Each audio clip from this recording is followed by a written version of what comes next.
From the creators of Super Smash Bros., Pokemon Stadium, and Ghostbusters 2 on the NES comes yet another addition to the Nintendo franchise.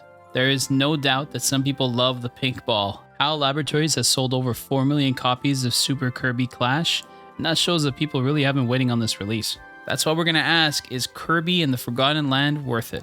This all starts off with Kirby being sucked into a dimensional fissure, getting knocked out in all the ruckus, and waking up on a beach. The game gives you a basic tutorial we've all had beaten over our heads. You then get greeted with this song, rescue this blue floating creature, and then you're dropped into a main hub. This is your home, where you upgrade your powers, compete in fun multiplayer minigames, and talk to the locals. As you beat segments of the game, new areas unlock. This is from collecting the Waddle Dees. I find this part of the game very easy and receive all the Waddle Dees needed just from beating the missions once. The missions are maybe a little too easy. The side quests are a bit different though.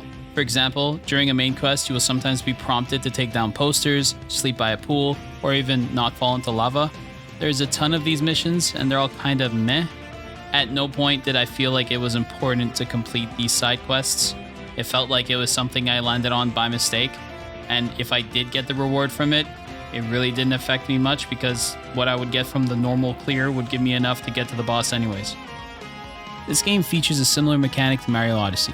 You can steal powers from monsters and items. Found that the blocking mechanic, though, was completely useless, and if you have half a brain cell, you can avoid 80% of the bad guys.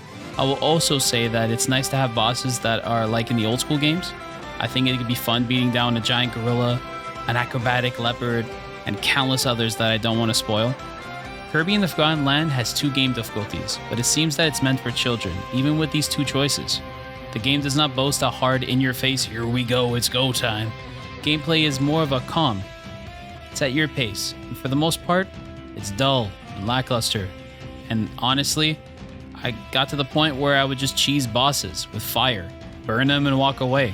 It's boring, but if I have a choice between that and the path of most resistance, I'm going to choose the path of least resistance, you know?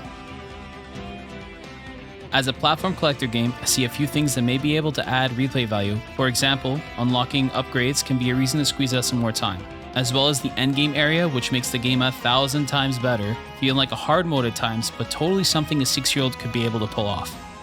To avoid spoilers, I will not be showing you any gameplay. This is just going to be something you have to take my word for. Visuals on the game are really nice, making the Pokemon Arceus game look really bad. I like the color palettes and the textures on the ground and walls. I find it a bit off-putting though, as the monsters have this toy or even cartoon look that doesn't support the hyper-realism that's on the world textures. It looks a bit weird. Like, wouldn't the world look a little bit cartoonish as well? I don't know, just food for thought. One thing I will bring up is the changes to King DDD.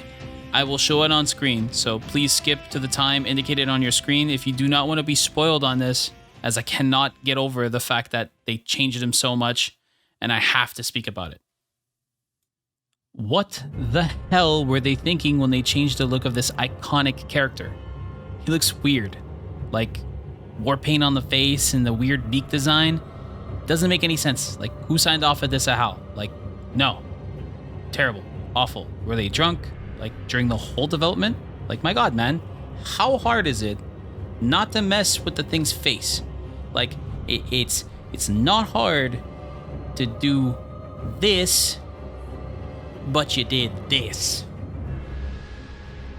Go from that into this.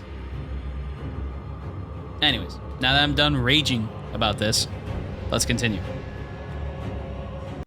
The game is 2 players, but not 2 players, haha, we're doing this together. It's more of a Kirby is the main character, and the second player is stuck following him.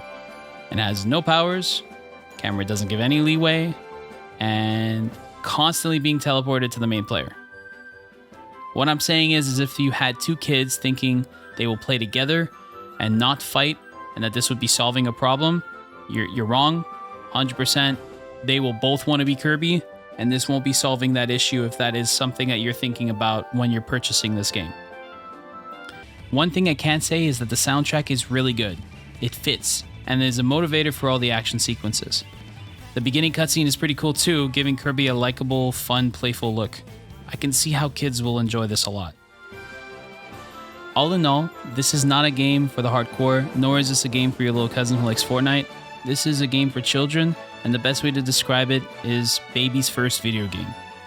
I still played it from start to finish and found some really cool moments. Ending was really done well. This game is still hard to palate though, and it doesn't feel like it's a kid's movie like Megamind, which honestly all adults would enjoy. This is a kid's game that would be better described as Blue's Clues. It's not for me. Is Kirby in the Forgotten Land worth it? I would have to say for the price of $59.99 USD, no. This is a game where you can wait for it to be on a 25% discount. Max I would pay for this is $45 USD. There are countless other games though you can get right now in my opinion that are better for a kid. I would put Spyro, Ratchet & Clank, and anything from LEGO series well above it. And all these games are cheaper than this game.